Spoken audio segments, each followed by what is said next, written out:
marka anigu HIV AIDS baan la noolahay aniga hadda gabadha xanuunka igu riday waan wareystay maxaa dhibaatada inta la igu geysatay ma ii sheegtay waxay tiri hadda galmo badan sameeysid oo dadaan qabin kula galmoodaan xanuunku ka biskoonaya iskool baan iska soo qoray iskoolka markii hore way qaabileen xanuunkan ina qabtid dad badan baan kala tashanay awalna waan ku garanay laakiin hadda waxaan rabnaa waxaan istusnay inaan gurigaaga kuugu dhigno war hadduu sinaystay anigu ma sinaysan laakiin kuwa sinaystay baa iga khayr badan hadda waxay maraysaa adigu maxaa isu sheegtay in xaaladdeeda hadda meesha marayso gabadha qo'aan bay qaadatay waxay tiri aniga meheradayda ninka Bashiir uu saarnaanaya wixii carareen ha carareen xabiga ma galin Bashiir Cismaan Cawad ayaa ka mid ah dadka Soomaaliyeed ee qaba xanuunka HIV waa sarkaal ka tirsan bilayska Puntland waxa uu safar gaaban ku yimid dalka Uganda balse imaanshihiisa dalkan Uganda ayuu sheegay in Soomaalida ku nool Uganda uu ku arkay takoor uusan horey ugu soo arkin deegaanadii Soomaaliya ee uu tagay marka hore Bashiir ay nooga sheekeeyo sidii uu cudurkan ku haleelay si marka qalada ayaa waxa dhacday in maartay aan gurs xalaal aan galo gurkii xalaasha ahaa ayaa waxa dhacday in gabar xanuunka HIV la nool oo markaas aan isbaranay oo magaalo kale ka timid aan iskuursanay dhistay aroostay sida darteed xanuunkii adu markaan qabay markaan dhisanay gabadhaas oo waqtiga waxay ahayd 2016 bishii 8 bishii 12 waa laga helay xanuun adigu faahfaahin dheer gabadhaas waan cafiyay laakiin ma xanaaq waxa keenaya mar walba waxaas dhaliya wixii ma ogtahay anigoo dadkii iga helay xanuunkaas waxay ula taliyeen inaan maaragtay aan qariyo waan salaamayaa dhamaantood waxay ula taliyeen inaan xanuunka qarsado maadaama dadka takoorku badan yahay oo dadku ilbax ahayn wax badan markaas waxaan yiri waliba waxa lagu taliyay dad badan waxay ula taliyeen ciyaalkii ilaa 8 ciyaal ay jooga dumar u badan war gabdhaha la takooriya kaas la yeelay wixii la takooriya iyagu yaalaan baa ku yiri aniga waa la qalday qaladkaasna waan ku sii socon jiray oo waxa way guurkayga waa badnaa sida darteed wax badan iskama eegi jirin si aysan u dhicinin dhalinyaro ama nin oday ah ama nin dambe oo ragayga ah oo saamaynta Soomaaliyeed ama kuwa dambe dhalan doona Allah ka dhigay inaan dhibka gaarin ayaan ku tashaday sida darteed waa aniga hadlay gaashaanle Bashiir iyo gabar uu dhalay ayaa bilowgii bisha 9aad soo gaaray Uganda isagoo sheegay inuu takoor kala kulmay iskuul ay Soomaalidu maamusho oo islaha aqoon aad ka kororsatid iyo maqaaxil looga kala cararay kadib markii la arkay isagoo wax ka cunaya waxaan la Uganda hotel baan degay gabadhii marka saasan gabadhii yartay ku soo kaxay gabar yar oo 16 jira gabadhii markiiba dad baan la helay oo la degtay laakiin aniga hotel baan muddo deganaa waxa warkiina soo gaaray in uu xirmay kaararka qaxootiga oo wax lagu xareyn lahaa sida darteed waxa la yiri waa in sugtaan bisha 12 bay dhamaanaysaa maxaan ku raadhaa tirko ku dhamaanaya waqtiga kadib baa la furaya marka waxa inta iska joogtid gabadhaadana kula joogto waxbarasho bilow sidaas marka arintaas aan istusay marka waxa dhacday iskool baan iska soo qoray iskoolka markii hore way qaabileen lacag adigu la isla qiyaastii $30 ku dhow baa laga qaaday oo macal fariisintii wixii la oran jiray ishaq fiigiba isku jira anigu marka maalintii dambe imowliyo maalintii la qoray bari way ku dhaaftay maanta galabtii markii 5 saac inta tahay imow baa la yiri 5 saac subaxnimo marka imow baa la yiri ama 12 marka timekii markaan isku soo aadin inta ka hor nin yimid wuxuu yiri arrin baa jirta noo imow baa u tagay arrintii way gaaraan waxay dhaheen isla maalintii ka dambeysay waxay dhaheen niyow arrintaana jirta oo waxa jira xanuunkan ina qabtid dad badan baan kala tashanay awalna waan ku garanay laakiin hadda waxaan rabnaa waxa istusnay inaan gurigaaga kuugu dhigno guriga adigu aad deganta inaan waxbarashada halka kaaga wado ujeedku wuxuu ku sheegay dadka dhigta qof kaba joogay qof walba waa baxsanaya xanuunkan dhibaatada laga qabo phobia laga qabo meeshu marayo baa waxa way Soomaalida kaliya weeyaan malaynaya hadda ma istaal kala tagay oo fayl baaba loogu jira dawada sida loo qaadana dawadii lafteeda fayl loogu jira xaqana dhuumasha lagu siiyaa dadka qof aad aqoon baad u goynaysaa meeshaas ka qaada dhaysa xaqa laakiin wuxuu sameeyay marka waxa dhacday wuxuu yiri gurigaadan kugu dhigo si wanaagsan bi ila hadlay aad iyo aad asaga wuxuu dad kala meesha ila leh dadkii ma ogolo kan waxyaabo badan bi iga hadlay waxaan ku yiri waxa soo ka bax aniga warkayga waa caadiya lacagteedii celi arrintii si marka culeys badan iguma yeelan saameyn badan iguma yeelan waxaan kuwa madowga iska gal saameyn badan iguma yeelan aniga marka aan soo tagay meeshan lafteeda hadda rambeertan agteeda meel ah ayaan TikTok duubayo TikTok baan leeyahay Bashiir Cawad ku qoran yahay marka TikTok aan duubayo ka hadlay arrinta ayadayd baa wiil ila socda aniga walaalkay wuxuu yiri niyow meesha cuntadana waxa ka jira in dadka weelasha ku qaataan qaybna carareen meesha cuntada ka cuni jirto hadda gabadha waa u tagnaa lacag baan la dhiganay waxaan ilaa halkaas cuntadeeda halkaas aan ku leenay meesha hadda qof jeeb ku haysan kara cuno waa iska yartaa ilaa meel ku karsatay inaad qof ku xirantay waa labaas mid noqonaysa niyo marka waxa dhacday aad baan u xanuunsaday waxaan kale oo dareemay guriga cid ila degtaan waay $110 iskama bixin karo waxa ay soo dhac haday u badato waa $200 marka ma waxaad ku baranaysaa ma cuntaad ka dhigataa ma see marka waxa weeye qofkii marka waxaan sirniyo nin bul ku jira leen hayde ilaa takoorku waa banaanka ugu soo baxa gabadha maqaaxida aniga waxa warkeeda aan wali lama kulmin lamana sheekaysan laakiin wiilku wuxuu yiri gabadha qo'aan bay qaadatay waxay tiri aniga meheradayda ninka Bashiir uu saarnaanaya wixii carareen ha carareen xabiga ma galin waa qof ilmo korsanayo rafaadsan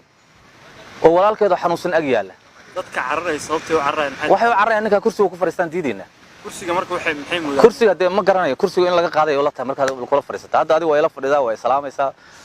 wax xanuunkan heerka ma gaarsiisano dad inta ay ooyo oo yimaado oo isqarinayo wali oo dhibaataysan oo oran jiray warkaad cadayso hadal maxaa ku qariya hadal dadka ku dhiirigelin jiray hadda waxay maraysaa adigu maxaa isu sheegtay in xaaladdeeda hadda meesha marayso macnaha aniga waxaan rabay dadka iga dambeeyay inaan wax gaarsiiyo dadkaanba dalkii bay ka yimaadeen dadkan waxay u badan dad rirmiye u badan aniga waan fiiriyo waa arkay moogta dadkan waxay u badan dad tuulooyin reer xoolo dhaqato u badan oo la dhoofin dadka nugaan ku dhool dad yar baa reer magaalka ah waliba dad muqdisho ka yimid iyo xoogaa reer magaalka dadkan kale waa dad waagi hore xoolo dhaqato ah kadib intay magaalada yimaadeen de maartay kuwa sirwaalada iska xirtay weey maaha dad maaha waa qiyaas aniga marka waan arkay moogta laakiin qofka reer magaalka aniga hadda meesha iskoolka dadka dad aqoon leeyahay wax bartay laakiin ayagu waxay ka baqayaan dhaqaalada xaqooda ay ku fakarayaan waxaan marka dareemay culayska isaaran iyo aad murugta hada habeen hore ma seexan aad uma seexan wallahi inaan aad u seexan anoo wali si ah oo yar seexday soo kacay intaan wajiga dhaqday tiktok anoo funaanad kaliya qaba waan duuba ku jira waa arki karaa waxaan u duubayay waxaan ka naxay ummadda labada ku dhow 20 kun ku dhow oo Soomaaliyeed oo afkayga garanayso oo isku dhiignahay oo isku dadkan oo islaantinimada naga dhaxayso oo xanuunka la nool intee in la aqbal loo geysanaya xanuunkaas ay haya ummadda Soomaaliyeed ay macnaha dhibaatada loo geysanaya baa igu badan waxaan ka fikiraya gabar maskiina oo markii la xanuunkaas qabta hadalka ugu horeeyo qof ku soo dhacay waxa waa dhilo ma aha wax kale waa dhilo waxa ku soo dhacaya ninka uu sinaystay war hadduu sinaystay anigu ma sinaysan laakiin kuwa sinaystay baa iga khayr badan waa tahay Bashiir marka dadka xanuunka sidaadoo kala qaba adiga waa soo bandhigtay laakiin dadka isqariya ee xanuunada noocan ama mentality-ga psychology hal loo dhaawacayo waxyaabo ay ku fikri karaan inay bulshada ku sameeyaan waxa kamid ah meeshan hadii la iga ogaado waa ka dhuumanaya xamar baan joogaa moogtaa horta xamar waa magaalo weyn oo deewayada lagu dhex dhuuman karaa laakiin xamar baan ka tagayaa Puntland baan tagayaa waa ku guraya Puntland baan ka tagayaa xamar baan tagayaa waa ku guraya ujeedada waxa weeye xaasidnimada badanayso xaasidnimada badanayso qofka dumarka laba maada dumarka gelisa badaas gelisa laba maada gelisa aniga hadda gabadha xanuunka igu riday waan wareysay maxaa dhibaatada inta la igu geysatay ma ii sheegtay waxay tiri hadda galmo badan sameeysid oo dadaan qabin kula galmoodaan xanuunku ka biskoonaya fiiri qofal dad ma ogtay annaga waxaan sameynaa dhaqaatiir isu ah marka xaqiiqo jirta ma xaqiiqo jirta hadda udmada dhan mar wallahi baan waliga iga bixin hadda waa dhibaato adiga isu sii geysanaysay iyo dhibaa isu geysatay waxa marka jira gabdhaha ugu sii daran waxyaabaha keenay baahi ayaga dartooda haysa gabar baahan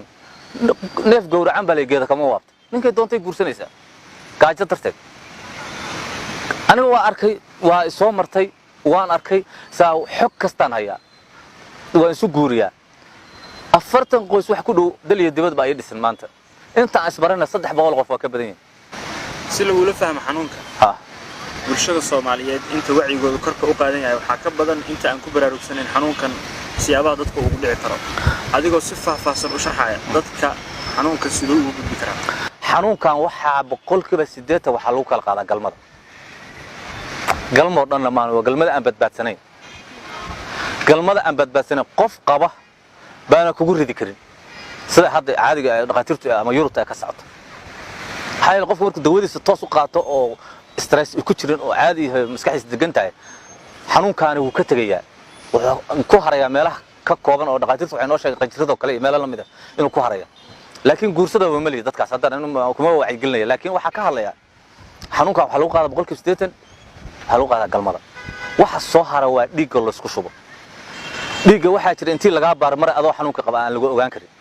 window period bariya waa amantu ku jiro 3 bilood gudahood adoo xanuunka qabay ba adiguna ka soo baxaya qofkii dhiigga lagu shubo ka soo baxaya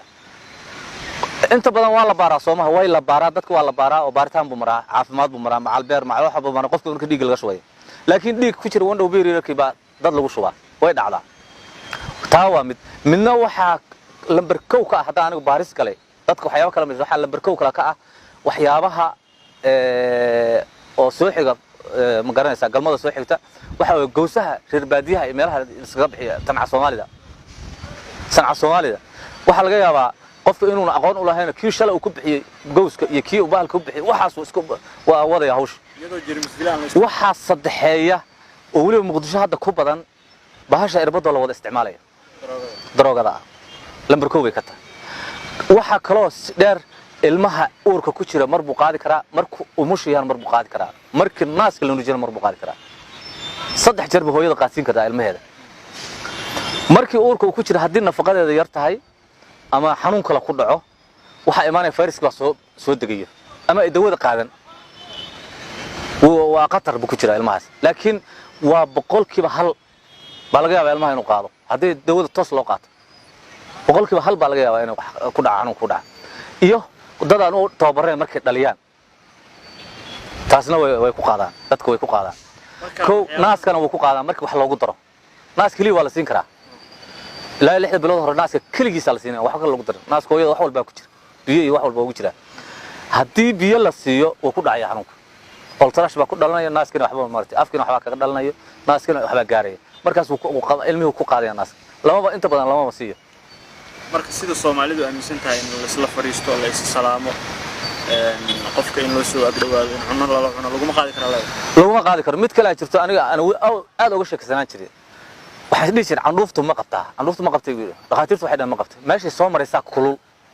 carabku meesha ka timaado waa meel dab ah inta badan candhuuftu barkaad way kulush marka candhuuftu ma qabto dhaqaatiir badan waxay u dhahaan waa suurtagal in uu dhakhtar ma wax badan baa jiro oo hoose in iska dhici karaan candhuuftu ma qabto shumisku lagu ma kala qaaday iska dhaaf wax kale wax dhunkashada lagu kala qaaday maayo waxa kale oo lagu kala qaadayeen la fadhi baan lagu kala qaadeen cuntaan lagu kala qaadeen dhiig aan cunto kugu dari kara ma dadka Soomaaliya ku bishaareen intaan farteeda jeeco cunto halka hadaan ku daro ma noolaanayo banaanka haduu ku noolaanayo waa hore dawiis leeyahay baalkaani markuu aleyska u soo baxay banaan arka ama dabayl meel ka dhacaysa ama eleys arko waa dhintay waa mucjiso ilaahay ugu talagalay ilaahay markii loo daayo way waxaan maalinta aniga laga helay waxa la 11,500 wax saas u ah haddana 20,000 xaq u dhaaf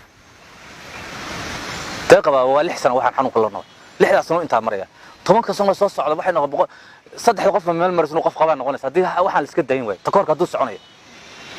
gabdhuhu waa qurux badan yahay daway qaataan ninkay doonaan bay gursanayaan ciidanka booliska maamulka Puntland oo uu ka tirsan yahay ayuu sheegay inuusan hadda ka hayn shaqo rasmi ah isagoo arinta ku saleeyay mid la xiriirta xanuunka uu qabo oo lagu takoorayo darjadeeda waxaan ahay gaashaan leh ha shaqo rasmi ah oo ka haysan maamulka wax ka aan ka hayn mushaarkayga ka qaata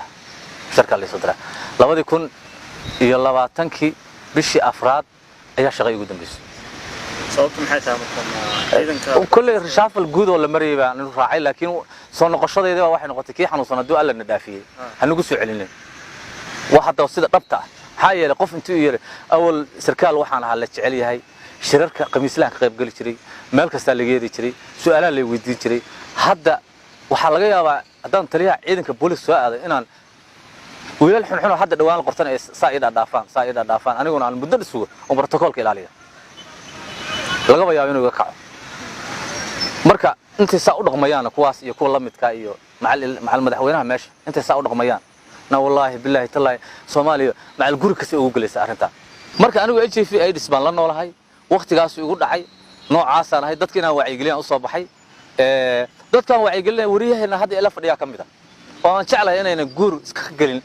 جور أردن لما هو جور سيد قلما أبد بسنين قفل بيو قلنا قلما أبد بسنين هو البو فهمية قلما أبد بسنين يان لك قلنا شو أنت إني شيء يعني وحي إلهي حرمنا هالسكداي لكن ماشان waxaan ognahay Soomaalidu way qarisaa waxyaabo waxay qarisaa ishig gabdhahooda lama ma macsiistaan wiilashooda macsi ma galaan dadkooda waa wada nadiif wax dhibaataysan ma leh haddaad wax ula soo qaadid ama galmay waxaas waa qaracmayaan waxa uga hadlaysaa ay u dhahayaan wixina waa u jeednaa waxa meesha maraysa kufsiga dhacaya ma malin kadib kufsiga meel walba ka dhacaya ma malin kadib gabar anigu waxaan hadda aqaanaa la kufsaday iyada xanuunka qabta oo dadkii kufsaday aan aqoon iyagaan dhib ku qaba dhibka ayaa ku qaba dhakhtar hadda waxa ka hadlayay xamar hadartan oo uu ku jira wuxuu ka hadlayay gabdho yar yar oo teenage oo gaarin 8 wax gaar ay ku jirin oo isbitaalka yaala war waxaan aan ka hadlayno waa cudur soo socdo Uganda boqolkiiba waxay gaadhay 40 haddana boqolkiiba 4 buu marayaa badi Uganda hadda maamulada baa taga boqol qof mar baa la soo deynaya dawada la siinaya saasafeelka kuraas dheer oo noocaan oo kale ku fadhiyaan saas isu daba galiyaan ana saa u fiirsanay baan ka soo tagay waxaas la hadii dawada 2 bilood baa wata ka go'do meeshan ka qaado marka niyahow dadkaasi marka takoor ma jiro waxba ma jiraan dadka u shaqeynay qayb baa qabta dhaqaatiirta qayb baa qabta kuwan iskoolada dhigay qayb baa qaba wixii marka hadii aan runta laga sheegin ilaa heerka intaan gaari lahayn waxaan oran lahaa wacyigelintan hal la badiyo wasaaradda caafimaadka kale waxaan kula talin lahaa inay arrintan wax ka qabato sida laga soo xigtay dhaqaatiirta ku shaqada leh cudurka HIV/AIDS laguma kala qaado in la isa salaamo la isla fariisto ama weel cunno lagu wada cuno ilaahay ha naga haye waxa laga yaabaa in maalin walba aad raacdo gaadiid uu wada ka yahay qof xanuunkan qaba waxa laga yaabaa in timahaaga lagu jaro mashiin ama makiinad aadan war u hayn cidii hore loogu soo jaray cudurka ay qabtay waxa sidoo kale laga yaabaa inaad ku cunto weel aadan ogeyn qofka hore ugu soo cunay nasiib wanaag intaaba cudurka kuguma soo gaari karo Bashiir oo Soomaali ah aanan ku qarin cudurka uu qabo isla markaana aad ka warhayso siyaabaha uu kugu soo gaarsiin karo inaad faquuqdo maxay ka dhigan tahay su'aasha ayaan maskaxdiina u daayay Shaafiic Usmaan Cali Somali Cable TV Kampala